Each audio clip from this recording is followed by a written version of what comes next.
up, coming.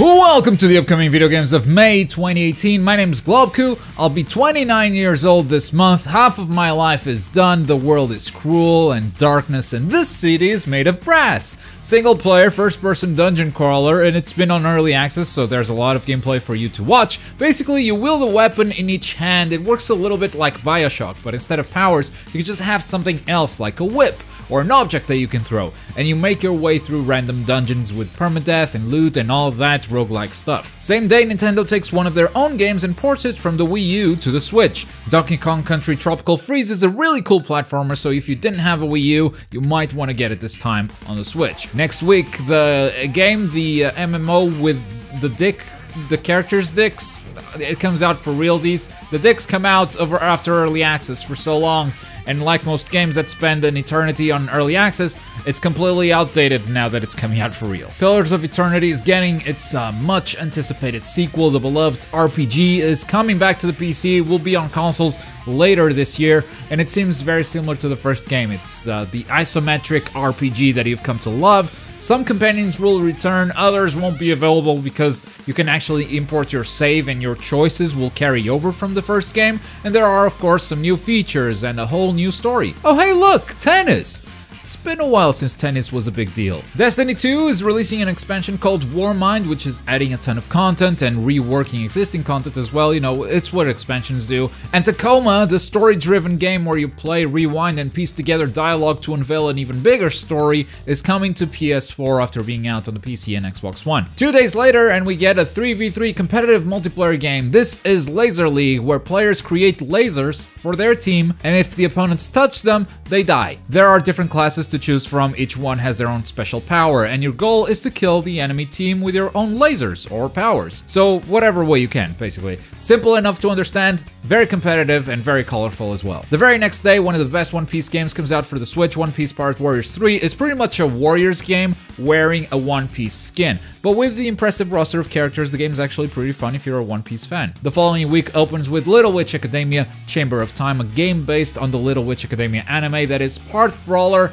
where you use characters and magic from the anime, and also part adventure game, where you explore the School of Wizardry, find secret passages, interact with other characters, trying to lift a curse that has put the entire school on a time loop, repeating the same day over and over and over. On the same day, we get a throwback to the classic arcade racers like Outrun and Top Gear. Horizon Chase Turbo aims to bring back that style with multiplayer split screen, a colorful look, and the good old 90s arcade racing gameplay. To close this Tuesday, Battle Chasers Night War is coming to the Switch. The RPG is already available on PC, PS4, and Xbox One, has received some very good reviews, and I think it will find a very good home on the Switch. The 18th has a couple of games coming over to the Switch as well. First up, Hyrule Warriors Definitive Edition. This is a Warriors game using the Legend of Zelda characters and locations. It came out on the Wii U, and now it's coming to the Switch with all DLC included.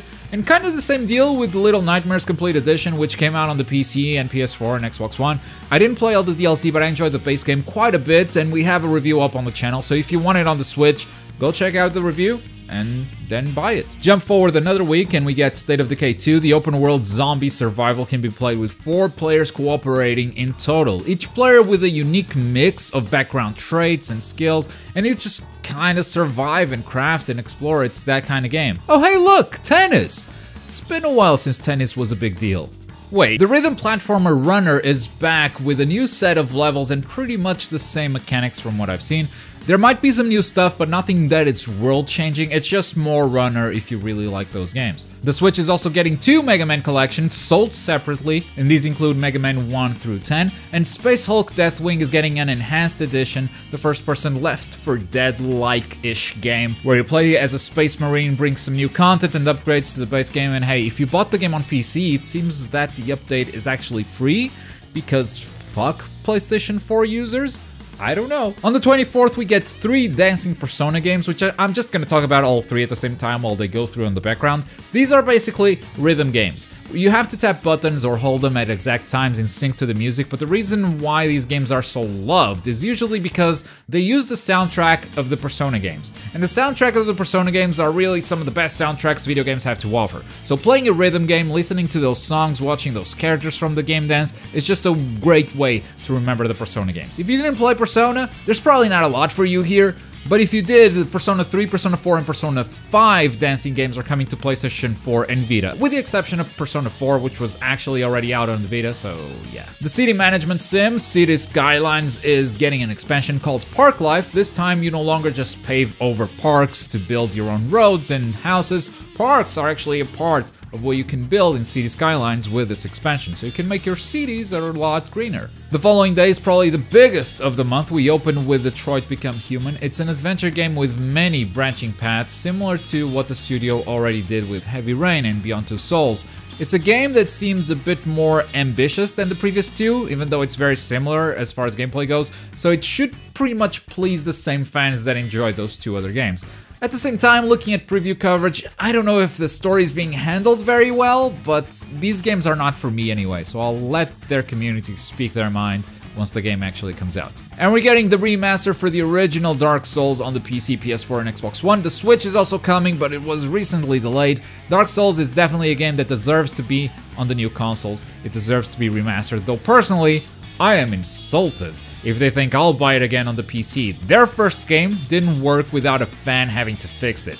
They never came back around to fix the goddamn game. I expect this remaster to be on my desk for free, because I bought a copy of Dark Souls, their broken-ass Dark Souls on PC. This is the least they can do. And we close the month with a couple more collections. First, the Sega Genesis Classics, or Sega Mega Drive Classics, depending on your region. For PlayStation 4 and Xbox One, it brings over 50 Genesis games fully playable on the new consoles, and that's always great to see. More options to play these old games. And we're also getting the Street Fighter 30th Anniversary Collection. It collects the arcade version of 12 different Street Fighters, plus 3 iterations of Street Fighter 3.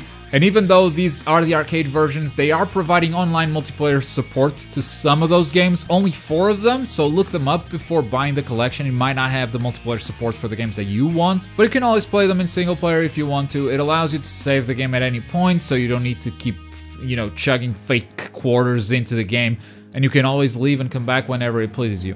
Also, the collection comes with some bonus concept art, pitch documents, facts, stuff that the fans should really care about. And those are the releases for this month, and now that you've made it to the end, I have a bit of a confession to make. I'm gonna stop the music, just so you guys know this is serious. I joke a lot, and it's hard to know when to take me seriously, but this is how you know. I cut the music, alright? So we're gonna be real now.